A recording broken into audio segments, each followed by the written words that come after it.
మాడి ఇంట్లో లేడు అని చెప్పే ధైర్యం కూడా లేదు పాపం. 16 రోజుల పండగలా కాకుండా పెద్ద గొడవలా జరుగుతుంది. దెబ్బకి శ్రీలక్ష్మి అంటే మ్యాడీకి ఇష్టం లేదు అని మళ్ళీ ఒకసారి తెలుస్తుంది. హైమావతి, సుకన్య, ఏంటింత నింపాదిగా ఉన్నారు మీరు? పూజకి సమయం అవుతుంది. పూజకి కావలసిన ఏర్పాట్లు త్వరగా చెయ్యండి. అన్నీ గుర్తు చేస్తూ ఉండాలి. పెద్దోడా అమ్మా, అడగడం మర్చిపోయాను. సింధుజాక్షి కారు పంపించారా? పంపించానమ్మా, ఈ పాటికి వచ్చేస్తూ ఉంటారు. అదిగో మాటలని వచ్చేసారు.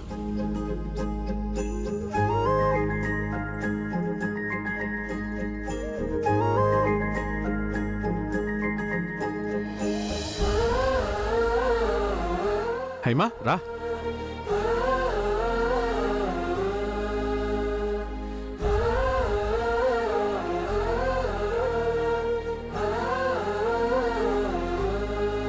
అమ్మా సింధు, బాగున్నావా?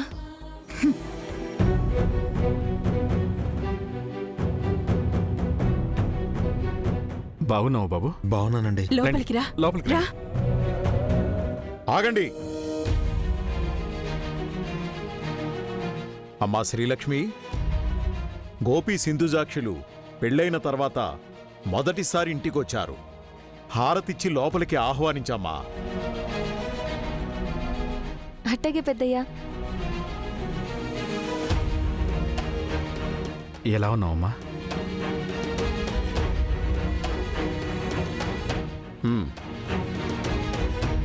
అత్తయ్య, కొంచెం పక్కకి తప్పుకోండి. అత్తయ్య అంటే మీరు కలిసిపోయారన్నమాట.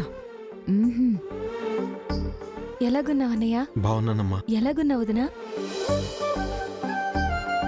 ఇరుగు దిష్టి, పొరుగు దిష్టి, ఇంట్లో వాళ్ళ దిష్టి, శ్రీముఖలింగం దిష్టి, హైదరాబాద్ దిష్టి, అన్ని దిష్లు పోవాలా.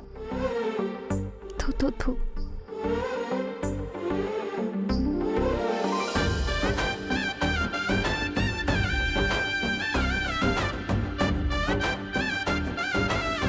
ఇప్పుడు కుడికాలు పెట్టి లోపలికి రామ్మా. ఆ, ఇద్దరూ ఒకేసారి పెట్టండి.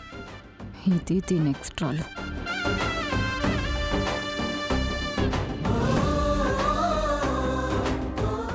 చల్లగా ఉండు బాబు.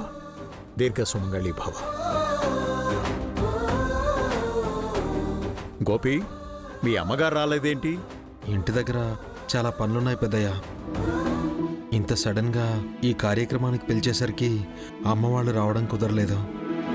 కోటేశ్వరరావు నూకాలు వాళ్ళని కూడా రమ్మని చెప్పాను కదా. వాళ్ళది కూడా అదే పరిస్థితి పెద్దయ్య. మొన్నే కదా వచ్చేళ్ళారు. పిల్లలకి బాబాయికి సెలవు దొరకలేదు. ఇంకా పెన్ని కూడా వచ్చేస్తే ఇంటి దగ్గర చూసుకోవడానికి ఎవరు ఉండరు. ఆయన దేవుళ్ళ లాంటి పెద్దయ్య గారుండగా మేం లేకపోతే ఏమవుతుంది, మీరు వెళ్ళిరండి అని మాకు చెప్పి పంపించారు పెద్దయ్య. ఆడపిల్లకి జరిగే ప్రతి శుభకార్యంలో పక్కన కన్నవాళ్లుంటే ఆ తృప్తే వేరు గోపి. సరేలేండి, లక్ష్మికి అమ్మా నాన్నల స్థానంలో మనం కూర్చుందాం. మంచి మాట చెప్పావిందిరా.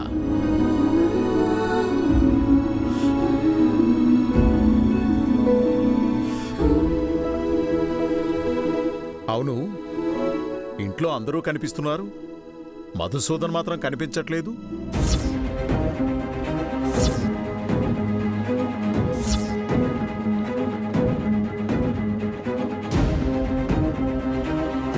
మధుసూదన్, మధుసూదన్.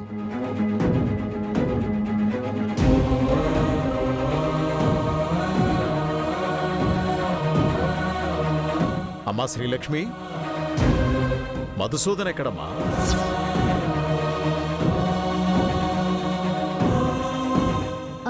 పెద్దయ్య, అది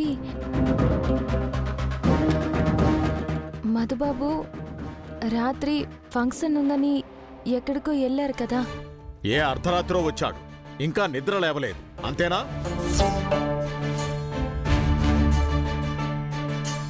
చెప్తా. అసలు రాత్రి ఇంటికే రాలేదు పెద్దయ్యా.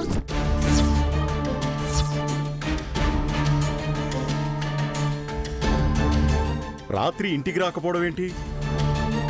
ఈ కొత్త అలవాటు ఎక్కడి నుంచి వచ్చింది వాడికి? వాడికి ఇల్లు లేనట్టు అక్కడే ఉండిపోయాడా? అరవింద్, ఫోన్ చేయి. చేశాను నాన్నగారు, ఫోన్ లిఫ్ట్ చేయట్లేదు. ఏంటి, ఫోన్ ఎత్తట్లేదా? చెప్తా, నువ్వు నాతో రా. ఇప్పుడు నాన్నగారు వెళ్ళారంటే మ్యాడీని తీసుకొస్తారు, ఫంక్షన్ జరిపిస్తారు. మ్యాడీ ఇంటికి రాకూడదు అంటే నాన్నగారు ఇంటి నుంచి బయటికి వెళ్ళకూడదు. నాన్న, మీరు వెళ్ళాల్సిన అవసరం లేదు నాన్న. మ్యాడీ నైట్ ఫోన్ చేసి బయలుదేరాను అని నాతో చెప్పాడు. లేట్ నైట్లో డ్రైవింగ్ మంచిది కాదు అని నేనే మార్నింగ్ రమ్మని చెప్పాను. ఈ పాటికి వాడు వస్తూ ఉంటాడు, అందుకే ఫోన్ లిఫ్ట్ చేయలేదేమో. సరే, తొందరగా రమ్మని చెప్పండి. అలాగే నాన్నగారు. అమ్మా సింధుజాక్షి, గోపి, మీరు పూజకు సిద్ధమవ్వండి. అలాగే పెద్దయ్య. అక్క ఎలా ఉన్నావు? నేను బాగున్నాను. పదన్నయ్య. ఇలా ఇవ్వమ్మా. పద. పదండి. ఇందిరా, కాస్త మంచినీళ్ళు తీసుకురా. అలాగేనండి. బాధపడకు హేమావతి. దానికి నేనేం అన్యాయం చేశానండి? కనీసం నా వైపు కూడా చూడట్లేదు, మాట్లాడట్లేదు. ముందు ఈ కార్యక్రమం అవని హేమావతి, తర్వాత తనే మాట్లాడుతుంది. అవునక్క, నువ్వేం బాధపడకు. సింధు సాక్షికి ఇష్టం లేని పెళ్లి చేస్తుంటే మనమెవ్వరూ ఆపలేకపోయామన్న కోపంతో సింధు సాక్షి అలా ప్రవర్తిస్తోంది. నెమ్మదిగా తనే అర్థం చేసుకుంటుంది. పదక్క, పూజకి ఏర్పాట్లు చేద్దాం. రా అక్క.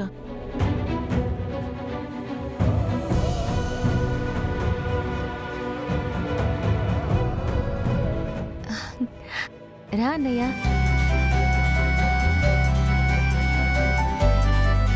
ఈ గదిలో మీరు ఉంటున్నారా?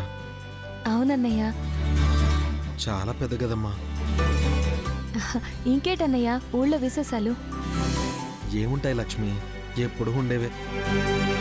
నేను ఊరికి వస్తున్నానని తెలిసి అందరూ నిన్ను అడగమని చెప్పారమ్మా. ఆ ఉత్తరాలు నరసమ్మ అయితే ఏడవడం ఒక్కటే తక్కువ అనుకో. అందరూ చాలా ఎమోషనల్ అవుతున్నారు. మ్యాడీ నిజంగానే వస్తున్నాడు అత్తయ్య? రావట్లేదు. మరి తాతయ్య కిందకి అత్తయ్య అలా చెప్పావు? నేనలా చెప్పకపోతే నాన్న వెళ్ళి మ్యాడీని ఎక్కడున్నా వెతికి తీసుకొస్తారు.